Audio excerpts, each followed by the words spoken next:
दोस्तों, पानी के ऊपर बने बड़े बड़े ब्रिजेस की कंस्ट्रक्शन के दौरान इंजीनियर्स के लिए सबसे मुश्किल चैलेंज खुद पानी होता है। तो आज हम बात करेंगे कि पानी के ऊपर ब्रिजेस कैसे बनाए जाते हैं। दोस्तों, हमें पता नहीं कि कितने लोग ब्रिजेस के ऊपर से रोजाना गुजरते हैं, लेकिन हम में से ज्यादातर लोग इसमें छुपे कंस्ट्रक्शन के मास्टरपीस पर बिल्कुल भी ध्यान नहीं देते। ब्रिजेस की कंस्ट्रक्शन बिल्डिंग के मुकाबले में हद से ज्यादा मुश्किल होती है, क्योंकि बिल्डिंग का लोड तो स्टेबल रहता है, जबकि ब्रिजेस का लोड कभी भी एक जैसा नहीं रहता। ब्रिजेस को हर वक्त लाखों टन वजनी लोड बर्दाश्त करना पड़ता है, और वह भी ऐसा लोड जो एक जगह से दूसरी जगह मूव कर रहा हो। जैसे जैसे आबादी बढ़ती जा रही है, वैसे वैसे ब्रिजेस का इम्पोर्टेंट भी बढ़ता जा रहा है, और ये इम्पोर्टेंट उस टाइम पर मजीद बढ़ जाता है जब ब्रिजेस जमीन पर नहीं बल्कि पानी के ऊपर बने हो। जी हाँ, जहाँ जमीन पर ब्रिजेस की कंस्ट्रक्शन में वर्कर्स को मुश्किल तरीन चैलेंजेस का सामना करना पड़ता है, वहीं पानी पर ब्रिजेस की कंस्ट्रक्शन में 10 गुना ज्यादा चैलेंजेस आते हैं। पानी पर ब्रिजेस बनाने में एक एक इंच क्या, एक एक मिलीमीटर भी पहले से कैलकुलेटेड होता है, क्योंकि अगर एक भी मिलीमीटर की गलती हुई तो अरबों रुपए और लाखों जाने एक ही झटके में ढेर हो सकती है। चाहे घर की कंस्ट्रक्शन हो या फिर बिल्डिंग की, इन सब में एक चीज कॉमन होती है, और वह है इनकी फाउंडेशन। जैसे फाउंडेशन के बगैर कोई भी स्ट्रक्चर नहीं बन सकता, वैसे ही फाउंडेशन के बगैर ब्रिजेस की कंस्ट्रक्शन भी मुमकिन नहीं है। अब सवाल ये उठता है कि गहरे समंदर और दरिया पर बने ब्रिजेस की फाउंडेशन तो पानी के भी अंदर होती है, लेकिन पानी के अंदर ये फाउंडेशन आखिर बनाई कैसे जाती है? कैसे लहरों के नीचे अरबों लीटर पानी में इस काम को अंजाम दिया जाता है? और समंदर के अंदर बनी फाउंडेशन कैसे इतनी मजबूत होती है, जो पानी और लहरों के प्रेशर में भी ब्रिज को मजबूती से पकड़े रखती है? ये सब आप जान सकेंगे आज की इस वीडियो में। दोस्तों, पानी में कंस्ट्रक्शन करने के लिए इंजीनियर का सबसे पहला टास्क होता है पानी की गहराई देखना, और साथ साथ पानी के नीचे जो जमीन है उसके बारे में इंफॉर्मेशन कलेक्ट करना। पानी की गहराई कितनी है, पानी के नीचे जमीन पथरीली है या रेतीली, ये जानकारी हासिल करने के लिए प्रोफेशनल स्कूबा ड्राइवर समंदर के बॉटम तक जाते हैं, और कई हफ्तों तक सिर्फ इंफॉर्मेशन कलेक्शन का ही काम चलता रहता है।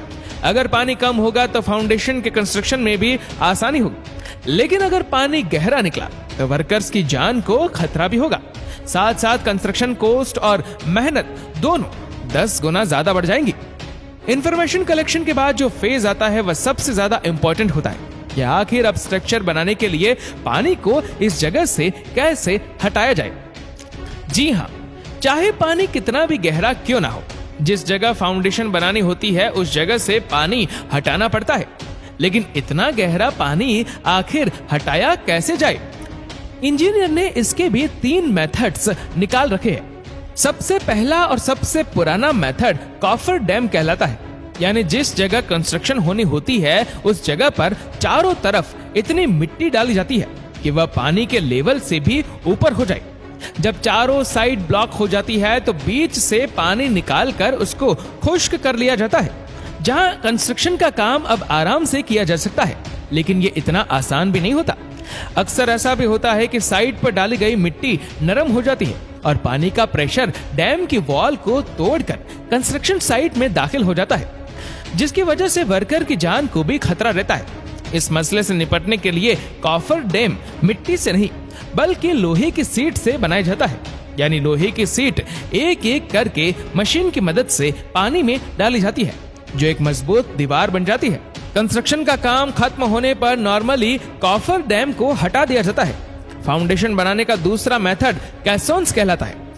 इस तरीके में फाउंडेशन पहले जमीन पर बनाई जाती है, और फिर उसको किसी शिप की मदद से उस जगह पहुंचाया जाता है जहां उसको इंस्टॉल होना होता है। अब चैलेंज होता है इसको पानी के अंदर डालने का, क्योंकि यह फाउंडेशन एक बॉक्स जैसी होती है जो नीचे से बंद और ऊपर से खुली होती है।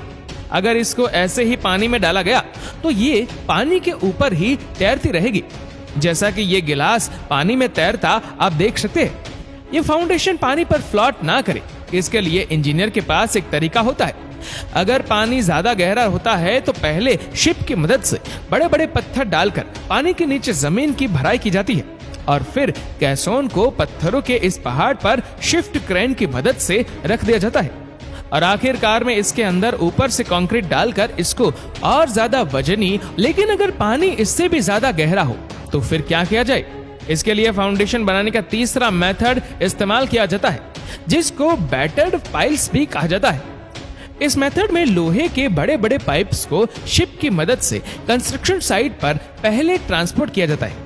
प्लान ये होता है कि पहले इन पाइप्स को पानी के नीचे जमीन में धंसाया जाए, लेकिन धंसाने का काम आखिर मुमकिन कैसे होगा? ये पाइप इतने हल्के तो होते नहीं कि इनको इतनी आराम से जमीन के अंदर धंसाया जा सके।